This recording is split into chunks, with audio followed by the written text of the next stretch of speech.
தமிழக வெற்றிக் கழகம் கட்சியை மாறி மாறி அதிமுக, பாஜக இரண்டும் நேரடியாக கூட்டணிக்கு அழைக்க தொடங்கியுள்ளன. இதனால் விஜய் என்ன முடிவு எடுக்கப் போகிறார் என்ற கேள்வி எழுந்துள்ளது. காட்டுமன்னார் கோவில் பகுதியில் எடப்பாடி பழனிசாமி பேசும்போது விழுப்புரத்தில் கம்யூனிஸ்ட் கட்சியின் மாநாடு நடத்த அனுமதி அளிக்கப்படுவதில்லை, திருச்சியில் விசிக மாநாட்டிற்கு அனுமதி கொடுக்க மறுக்கிறார்கள், விசிகவின் கொடிக்கம்பம் நடுவதை தடுக்கிறார்கள்.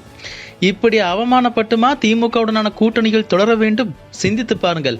அதிமுகவை பொறுத்தவரை எங்கள் கூட்டணியில் சேரும் கட்சிகளுக்கு ரத்தன கம்பளம் விரித்து வரவேற்போம். கூட்டணி என்பது சூழ்நிலைக்கு தக்கவாறு அமைப்பது சரியாக இருக்கும். அடுத்து பாருங்க, ஒரு பெரிய கட்சி எங்க கூட்டணிக்கு வரப்போகுது, பிரம்மாண்டமான கட்சி, எதிர்பார்த்து கொண்டே இருங்கள், வருவதை பாருங்கள். ஸ்டாலின் அவர்களே, பிரமாதமான கட்சி எங்கள் கூட்டணிக்கு வரப்போகிறது, பொறுத்திருந்து பாருங்கள். நாங்கள் 234 தொகுதிகளில் 230 தொகுதிகளில் வெல்வோம், அதோடு தனித்து ஆட்சி அமைப்போம் என்று எடப்பாடி பழனிசாமி கூறினார். அதிமுக கூட்டணிக்கு புதிய கட்சி ஒன்று வருவதாக எடப்பாடி பழனிசாமி கூறியிருப்பது பல விவாதங்களை ஏற்படுத்தியுள்ளது. விஜயைத்தான் எடப்பாடி பழனிசாமி இப்படி குறிப்பிடுவதாக கூறப்படுகிறது. முன்னதாக அதிமுக முன்னாள் அமைச்சர் கடம்பூர் ராஜு திமுகவை வீட்டிற்கு அனுப்ப வேண்டும் என்றுதான் அதிமுக தேர்தலை அணுகுகிறது. அதே கருத்துடன் தான் அன்பு சகோதரர் தமிழக வெற்றிக் கழகத்தின் தலைவர் விஜய் இருக்கிறார்.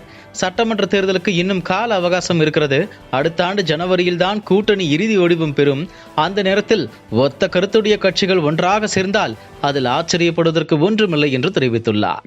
இன்னொரு பக்கம் தமிழ்நாடு மாநில பாஜக தலைவர் நயினார் நாகேந்திரனும் திமுகவை வீழ்த்த தாவேகா உட்பட அனைத்து கட்சிகளும் ஒன்றிணைய வேண்டும், விஜய் இணைய வேண்டும் என்ற கடம்பூர் ராஜுவின் கருத்தை வரவேற்கிறேன் என்றும் தெரிவித்துள்ளார். அதிமுகவை தொடர்ந்து பாஜக தரப்பிலும் விஜயை கூட்டணிக்கு வரவேற்றிருப்பது அனைவரையும் திரும்பி பார்க்க வைத்துள்ளது. 2026 சட்டசபை தேர்தலில் பாஜக அதிமுக கூட்டணியில் விஜய் சேருவதற்கான அறிகுறிகள் தெரிய தொடங்கியுள்ளன. அப்படி நடக்கும் பட்சத்தில் அந்த கூட்டணிக்கு வாக்கு சதவிகிதம் எவ்வளவு கிடைக்கும் என்று பார்க்கலாம். கடந்த 2021 தேர்தலில் திராவிட முன்னேற்றக் கழகம் வாங்கிய வாக்குகள் 1,74,30,179 வாக்கு சதவிகிதம் 37.70. போட்டியிட்ட இடங்கள் 188, வென்ற இடங்கள் 133. இந்திய தேசிய காங்கிரஸ் வாங்கிய வாக்குகள் 19,76,527. வாக்கு சதவிகிதம் 4.27. போட்டியிட்ட இடங்கள் 25, வென்ற இடங்கள் 18. இந்திய கம்யூனிஸ்ட் கட்சி வாங்கிய வாக்குகள் 5,04,537. வாக்கு சதவிகிதம் 1.09. போட்டியிட்ட இடங்கள் 6, வென்ற இடங்கள் 2. விடுதலை சிறுத்தைகள் கட்சி வாங்கிய வாக்குகள் 4,57,763. வாக்கு சதவிகிதம் 0.99. போட்டியிட்ட இடங்கள் 6, வென்ற இடங்கள் 4.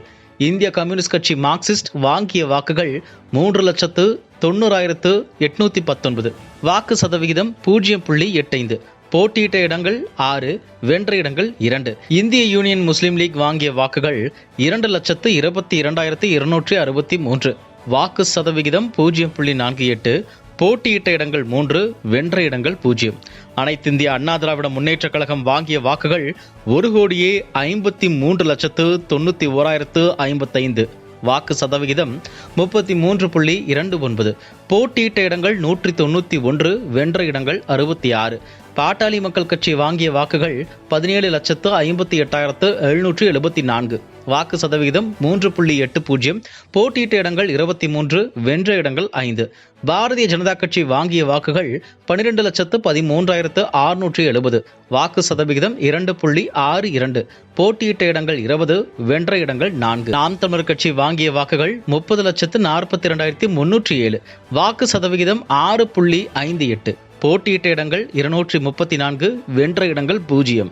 திமுகவின் மதசார்பற்ற முற்போக்கு கூட்டணி வென்ற வாக்குகள் 2,09,82,088. வென்ற வாக்கு சதவிகிதம் 45.38%.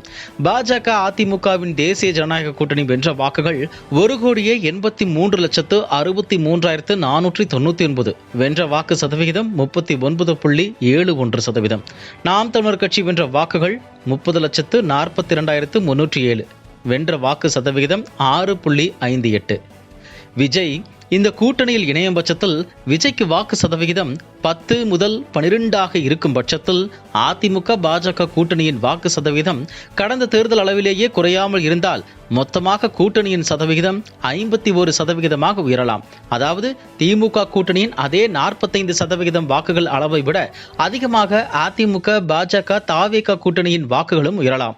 இதனால் அதிமுக கூட்டணி வெற்றி அல்லது கடுமையான போட்டி உருவாகும் வாய்ப்புகள் கூட உள்ளன.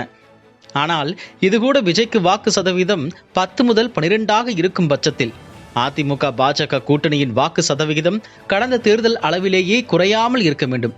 அதோடு திமுக கூட்டணியின் வாக்கு சதவிகிதம் குறையாமல் இருக்க வேண்டும். இதனால் விஜய் எடுக்கும் வாக்கு சதவிகிதம் மட்டுமின்றி அதிமுக மீது மக்கள் எவ்வளவு நம்பிக்கை கொண்டுள்ளனர் என்பதையும் பொறுத்தே முடிவுகள் மாறும் என்று தெரிகிறது. இதுபோன்ற செய்திகளை மேலும் தெரிந்து கொள்ள எங்களது யூடியூப், ஃபேஸ்புக் மற்றும் ட்விட்டர் ஆப்களை சப்ஸ்கிரைப் செய்யவும்.